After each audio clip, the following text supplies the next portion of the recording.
പുറപ്പാട് 18:1-27 വരെയുള്ള വാക്യങ്ങൾ. മോശയും ജെത്രോയും മോശയ്ക്കും അവന്റെ ജനമായ ഇസ്രായേലിന് വേണ്ടി ദൈവം എന്തെല്ലാം ചെയ്തു എന്ന് അവിടുന്ന് അവരെ ഈജിപ്തിൽ നിന്ന് എപ്രകാരം മോചിപ്പിച്ചുവെന്നും മിദ്യാനിലെ പുരോഹിതനും മോശയുടെ അമ്മായപ്പനുമായ ജെത്രോ കേട്ടറിഞ്ഞു. മോശ തന്റെ ഭാര്യ സിപ്പോറയെ തിരിച്ചയച്ചപ്പോൾ അവന്റെ അമ്മായപ്പൻ ജെത്രോ അവളെയും അവളുടെ 2 പുത്രന്മാരെയും സ്വീകരിച്ചു. അവരിൽ ഒരുവന്റെ പേർ ഗർഷോം എന്നായിരുന്നു. കാരണം ഞാനൊരു പ്രവാസിയാകുന്നു എന്ന് പറഞ്ഞാണ് മോശ അവന് പേരിട്ടത്.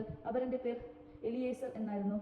കാരണം എന്റെ പിതാവ് ദൈവമാണ് എന്റെ സഹായം. അവിടുന്ന് ഫറവയുടെ വാളിൽ നിന്ന് എന്നെ രക്ഷിച്ചു എന്ന് അവൻ പറഞ്ഞു. മരുഭൂമിയിൽ ദൈവത്തിന്റെ മലയുടെ സമീപം കൂടാരമടിച്ചിരുന്ന മോശയുടെ അടുക്കലേക്ക് അവന്റെ ഭാര്യയെയും പുത്രന്മാരെയും കൂട്ടിക്കൊണ്ട് അമ്മായപ്പൻ ജാത്രോ വന്നു.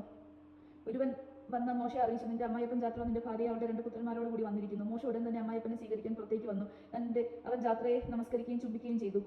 കുലശല പ്രശ്നത്തിനു ശേഷം അവർ കൂടാരത്തിനുള്ളിലേക്ക് പോയി. ഇസ്രായേൽക്കാർക്ക് വേണ്ടി ഫറവയോടും ഈജിപ്തുകാരോടും കർത്താവ് ചെയ്ത കാര്യങ്ങളെല്ലാം, വഴിയിൽ വെച്ച് തങ്ങൾക്ക് നേരിട്ട പ്രയാസങ്ങളും കർത്താവ് നൽകിയ സംരക്ഷണങ്ങളും എല്ലാം മോശ അമ്മായപ്പനോട് വിവരം പറഞ്ഞു. കർത്താവ് ഈജിപ്തുകാരിൽ നിന്ന് ഇസ്രായേലിനെ മോചിപ്പിച്ച് അവർക്ക് ചെയ്ത നിരവധി നന്മകളെക്കുറിച്ച് ജാത്രോ ആഹ്ലാദിച്ചു. അവൻ പറഞ്ഞു, ഈജിപ്തുകാരിൽ നിന്ന് ഫറവയിൽ നിന്ന് നിങ്ങളെ രക്ഷിച്ച കർത്താവ് വാഴ്ത്തപ്പെട്ടവനാകുന്നു. കർത്താവ് സകല ദേവന്മാരെക്കാൾ വലിയവനാണെന്ന് ഇപ്പോൾ ഞാൻ മനസ്സിലാക്കുന്നു. എന്നാൽ ഈജിപ്തുകാർ അവരോട് അഹങ്കാരപൂർവ്വം പെരുമാറിയപ്പോൾ അവരുടെ പിടിയിൽ നിന്ന് അവിടുന്ന് തന്റെ ജനത്തെ മോചിപ്പിച്ചു. മോശയുടെ അമ്മായപ്പനായ ജെത്രോ ദൈവത്തിന് ദഹനബലിയും മറ്റു ബലികളും സമർപ്പിച്ചു. ജെത്രോയോടൊന്നിച്ച് ദൈവസന്നിധിയിൽ ഭക്ഷണം കഴിക്കുന്നതിനായി അഹ്റോനും ഇസ്രായേലിലെ ശ്രേഷ്ഠന്മാരും വന്നു. ന്യായാധിപന്മാർ. പിറ്റേ ദിവസം മോശ ജനത്തിന്റെ തർക്കങ്ങൾ തീർക്കാൻ ഉപവിഷ്ടനായി. പ്രഭാതം മുതൽ പ്രദോഷം വരെ ജനങ്ങൾ മോശയോട് ചുറ്റും കൂടി നിന്നു. മോശ തന്റെ ജനത്തിന് വേണ്ടി ചെയ്തതെല്ലാം കണ്ടപ്പോൾ അമ്മായപ്പനായ ജെത്രോ അവനോട് ചോദിച്ചു, നീ ജനത്തിന് വേണ്ടി ചെയ്യുന്നത് എന്താണ്? രാവിലെ മുതൽ വൈകുന്നേരം വരെ ജനമെല്ലാം നിന്റെ ചുറ്റും കൂടി നിൽക്കാൻ ഇടയാകാത്ത വിധം നീ ഇവിടെ ഒറ്റയ്ക്ക് ഇരിക്കുന്നത് എന്തുകൊണ്ട്? മോശ പറഞ്ഞു, ദൈവഹിതം അറിയാനായി ജനം എന്നെ സമീപിക്കുന്നു. എന്തെങ്കിലും തർക്കമുണ്ടാകുമ്പോൾ അവർ എന്റെ അടുത്ത് വരുന്നു. ഞാൻ അവരുടെ കലഹങ്ങൾ തീർക്കുന്നു. ദൈവത്തിന്റെ ചട്ടങ്ങളും നിയമങ്ങളും അവരെ പഠിപ്പിക്കുകയും ചെയ്യുന്നു. അപ്പോൾ അവൻ പറഞ്ഞു, നീ ചെയ്യുന്നത് ശരിയല്ല. നീയും നിന്റെ കൂടെയുള്ള ജനങ്ങളും ക്ഷീണിച്ച് വിവശരാകും. ഇത് ഭാരമേറിയ ജോലിയാണ്. തനിയെ ഇത് ചെയ്യാൻ നിനക്ക് സാധിക്കുകയില്ല. ഞാൻ പറയുന്നത് കേൾക്കുക.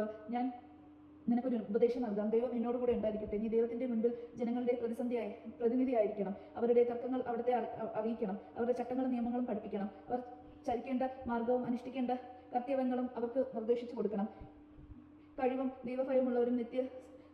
ദൈവഭയമുള്ളവരും സത്യസന്ധരും കൈക്കൂലി വെറുക്കുന്നവരുമായ ആളുകളെ ജനത്തിൽ നിന്ന് തിരിച്ചെടുത്ത് അവരെ 1000, 100, 50, 10 വീതമുള്ള ഗണങ്ങളുടെ അധിപന്മാരാക്കി നിയമിക്കുക.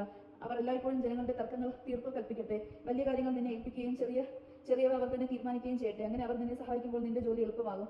ഇത് ദൈവകൽപ്പനയാണെന്ന് ഗ്രഹിച്ച് ഇപ്രകാരം പ്രവർത്തിച്ചാൽ ജോലി നിർവിഘ്നം തുടരാൻ നിനക്ക് സാധിക്കും. ജനങ്ങൾ സംതൃപ്തരായി തങ്ങളുടെ വസതികളിലേക്ക് മടങ്ങുകയും ചെയ്യും. മോശ അമ്മായപ്പന്റെ ഉപദേശം കേട്ടതനുസരിച്ച് പ്രവർത്തിച്ചു. മോശ ഇസ്രായേൽക്കാരിൽ നിന്ന് സമർത്ഥരായ ആളുകളെ തിരഞ്ഞെടുത്ത് 1000, 100, 50, 10 വീതമുള്ള ഗണങ്ങളുടെ മേൽ അവരെ അധിപന്മാരാക്കി നിയമിച്ചു. അവർ എല്ലായ്പ്പോഴും ജനങ്ങളുടെ ഇടയിൽ നീതി നടത്തി. സുപ്രധാനമായ കാര്യങ്ങൾ മോശയെ ഏൽപ്പിച്ചു. ചെറിയ കാര്യങ്ങൾ അവർ തന്നെ തീരുമാനിച്ചു. അനന്തരം മോശ അമ്മായപ്പനെ യാത്രയാക്കി. അവൻ സ്വന്തം നാട്ടിലേക്ക് മടങ്ങി. ദൈവമാണ് നാം കേട്ടത്. നമുക്ക് ദൈവത്തെ സ്തുതിക്കാം. ക്രിസ്തുവേ അങ്ങേക്ക് സ്തുതി.